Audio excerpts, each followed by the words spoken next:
जिस तरह से नेपाल में हुआ और जनरेशन जी ने हुकूमत का तख्ता उलट दिया, वो एक तब्दीली ले आए, पाकिस्तान में ऐसा क्यों नहीं होता? वीडियोस कुछ एक निकल कर आ रही हैं नेपाल से जहां पर वो कह रहे हैं they want government like Modi. Now this is the positive development that I have seen couple of videos. अब जब केपी शर्मा ओली भाग गए हैं यहाँ से, आपको क्या लगता है किस तरीके का नेता यहाँ पर होना चाहिए? मोदी जैसा यहाँ पे होना चाहिए. वो इंडिया का मोदी है ना, मोदी जैसा सरकार होता तो यहाँ पे पूरा थोड़ा कुछ आगे जाता. नेपाल भी कई देशों ने जान लेते. जब तक लोगों को कोई होप रहती है ना कि जी कोई है मसीहा जो निजात का जरिया बन सकता है, जो चेंज कर सकता है सूरत हाल को.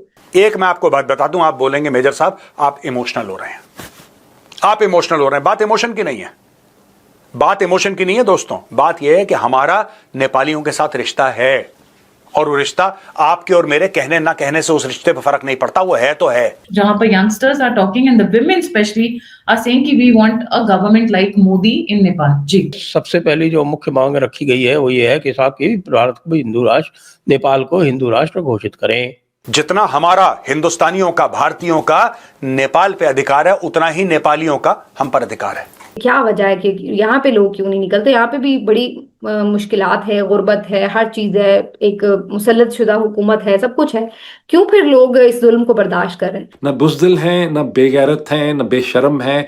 पाकिस्तानी कंफ्यूज्ड हैं, सेंस ऑफ डायरेक्शन नहीं है, इंटेलेक्चुअली पुअर हैं, चीज़ें उनको समझ नहीं आती, तारीख के अमल को उनसे छुपाया गया है, उनको ब्रेन वॉश किया गया है. पशुपतिनाथ है वहां पे, सीता माँ का घर है वहां पे.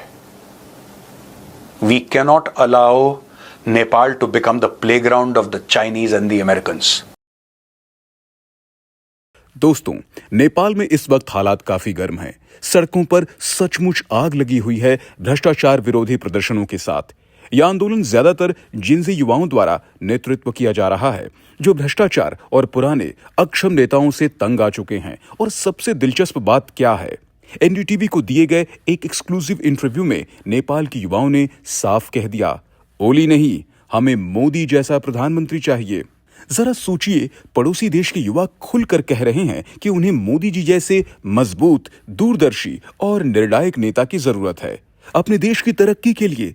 यह सिर्फ उनका असंतोष नहीं दिखाता, बल्कि एक इनडायरेक्ट अप्रिसिएशन भी है कि भारत के नेतृत्व मॉडल को क्षेत्र में बेंचमार्क माना जा रहा है. जब भारत की तरफ देखा जाता है तो वहां का नैरेटिव साफ है. इंफ्रास्ट्रक्चर बूम, अंतर्राष्ट्रीय पहचान और भ्रष्टाचार पर कड़ा शिकंजा. नेपाल के युवा भी वही चाहते हैं, ऐसा नेता जो सिर्फ कुर्सी बचाने में नहीं, देश बनाने में दिलचस्पी रखता हो. इसी विषय पर आगे बढ़ते हैं. आइए यह वीडियो देखते हैं. चैनल को सब्सक्राइब और वीडियो को लाइक करना ना भूलें. जय हिंद. दोस्तों, देखना आगे आगे होता है क्या. अब यहां पे बड़ी महाशक्तियां हमारे नेबरहुड में लड़ाई करेंगी. बड़ी महाशक्तियां, चाइना कुछ करेगा, अमेरिका कुछ करेगा. मुझे ऐसा लगता है कि भारत को इस वक्त जितनी भी पार्टी है वहां पे सबके साथ एंगेज करना चाहिए.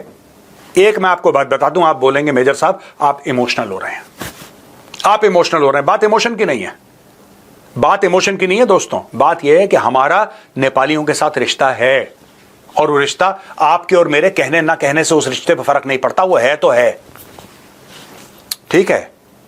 जितना हमारा हिंदुस्तानियों का, भारतीयों का नेपाल पे अधिकार है, उतना ही नेपालियों का हम पर अधिकार है.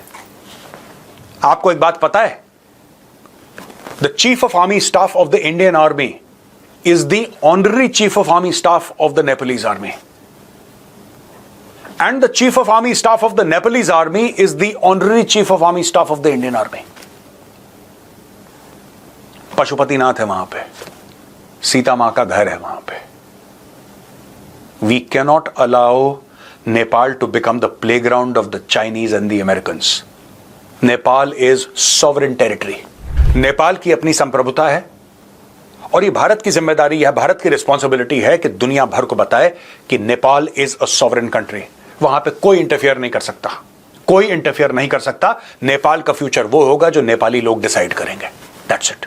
नेपाल जहां फौज ने कभी मार्शल लॉ नहीं लगाया, वहां कोई मॉडल, कोई कॉन्सेप्ट नहीं है फौज के जहन में मार्शल लॉ का. वहां पर दर हकीकत 1814 और 1816 के दरमियान में जब ब्रिटिश ईस्ट इंडिया कंपनी हमला करती है नेपाल को फतह करने के लिए, तो गुरखास लड़ते हैं, कट मरते हैं।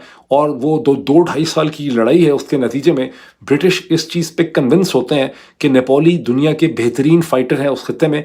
उसके बाद से वो ट्रेडिशन शुरू होता है जहाँ गुरखा रेजिमेंट्स खड़ी की जाती हैं, और आज तक ब्रिटिश आर्मी जो है, इंडियन आर्मी जो है, वो गुरखास को रिक्रूट करती है, उसकी रेजिमेंट्स एग्जिस्ट करती हैं। ये अंग्रेज़ों के ज़माने का ट्रेडिशन है, अर्ली 19th सेंचुरी का। और वो जो रेमिटेंसेज आती हैं वो नेपाल की इकोनॉमी के अंदर बहुत बड़ी एक कॉन्ट्रीब्यूशन होती है। So Nepal is a creation of the military conflict, independent Nepal. Pakistan is not a creation of any military conflict. Pakistan is a purely political quintessence जो है, पॉलिटिकल प्रोसेस से पाकिस्तान बना है। लेकिन लोगों के जहन में क्या बात बिठा दी गई है कि पाकिस्तान फ़ौज है, फ़ौज पाकिस्तान है, अगर फ़ौज को कुछ होगा तो पाकिस्तान तबाह हो जाएगा, पाकिस्तान का क्या होगा, सीरिया बन जाएगा, लेबनान बन जाएगा। ये सब की सब बोगस हैं। मैं खुद भी किसी ज़माने में इस बकवास में बिलीव भी करता रहा हूँ, इसे प्रोपिगेट भी करता रहा हूँ। इसमें टके की जान नहीं है, लेकिन ये वो मेंटल कंस्ट्रक्ट है जिसके अंदर पाकिस्तानी फंसे हुए हैं। ना बुज़दिल हैं, ना बेगैरत हैं, ना बेशरम हैं। पाकिस्तानी कन्फ्यूज्ड हैं, सेंस ऑफ डायरेक्शन नहीं है, इंटेलेक्चुअली पुअर हैं, चीज़ें उनको समझ नहीं आती, तारीख़ के अमल को उनसे छुपाया गया है, उनको ब्रेन वॉश किया गया है। पाकिस्तान के मुतालिया पाकिस्तान के ज़रिए, PTV के ज़रिए, रेडियो पाकिस्तान के ज़रिए, जंग अखबार के ज़रिए, तमाम अखबारात के ज़रिए, उर्दू डाइजेस्ट के ज़रिए, सियारा डाइजेस्ट के ज़रिए, कौमी डाइजेस्ट के ज़रिए, ये सारी, और वो जो जर्नलिस्ट आप देखते हैं TV में सारे के सारे। रियलिटी नंबर 2 क्या है? रियलिटी नंबर 2 बड़ी इंटरेस्टिंग है, और 99% पाकिस्तानियों को इसका बिल्कुल नहीं पता। वो रियलिटी नंबर 2 ये है कि जो हिंदुस्तान की इंडियन नेशनल कांग्रेस थी, इंडियन नेशनल कांग्रेस भी चाहती थी कि पाकिस्तान बन जाए। इंडियन नेशनल कांग्रेस ने मुखालफत, पाकिस्तान में तो ये बताया गया है कि हमने तो जनाब कांग्रेस और ब्रिटिश से लड़ के पाकिस्तान बनाया। हकीकत ये है कि कांग्रेस तो चाहती थी कि पाकिस्तान बन जाए। और इसको बड़ा इंडिया का अगर आप डिस्कोर्स पढ़ेंगे किताबों का, चूँकि वहाँ बहुत रिच है ट्रेडिशन लिखने का, तो आपको ये बहुत किताबें मिल जाएंगी इसमें। इनफैक्ट अजय बिसेरिया जो हिंदुस्तान के लास्ट फॉर्मल हाई कमिश्नर थे, उन्होंने अपनी जो किताब लिखी हुई है उसके अंदर उन्होंने कई किताबों का रेफरेंस इसमें दिया है जिनको आप पढ़ सकते हैं, कि इंडियन नेशनल कांग्रेस को ये लगता था कि अगर मुस्लिम लीग को और मुसलमानों की पॉलिटिक्स को हमने अलग ना किया, इनको कुछ दे दिला के अलग कर दो, वरना हिंदुस्तान के अंदर वो उस किस्म की हुकूमत कर ही नहीं सकते थे जो कांग्रेस को बगैर चैलेंज के 18 बरस, नेहरू को 17-18 बरस हुकूमत करने का मौका मिला। तो कांग्रेस तो ने कागज़ पे लिख के साइन करके पाकिस्तान की क्रिएशन को अफर्म किया है। जब आप कागज़ पे लिख के पॉलिटिकल प्रोसेस के जरिए मानते हैं कि ये रियासत बननी चाहिए, तो उनका कभी भी कोई प्लान, कोई लंबा चौड़ा ऐसा कभी भी नहीं बन सका। इसकी कोई एम्पिरिकल एविडेंस नहीं है कि कांग्रेस ने, ये इंडियन नेशनल इंडिया की जो पॉलिटिकल पार्टीज हैं, उन्होंने कोई प्लान बनाया पाकिस्तान को ख़त्म करने का, अखंड भारत का। ये सारा का सारा बकवास, बोगस बकवास जो है, जो 77 बरस से पाकिस्तान के ज़हनों में ठोसी चली जा रही है, ये वो फ़र्क है जो पाकिस्तान और नेपाल के अंदर जो है वो एग्जिस्ट करता है। अब ज़ाहिर है बहुत से लोग आप में से उनका हाथ जा रहा होगा पिस्टल के लिए। एक को तो मैं पहचानता हूँ, उन्होंने अपना सूडो नेम रखा हुआ है मुल बतूरा साहब। इस मुल बतूरा साहब रिप्रेजेंट करते हैं इस मेंटल स्टेसिस को जो पाकिस्तान की ट्रेजेडी है, क्योंकि वो समझ नहीं पा रहे हिस्ट्री के प्रोसेस को। और अभी आई एम श्योर कि वो लिखेंगे अपने कॉमेंट इसके ऊपर।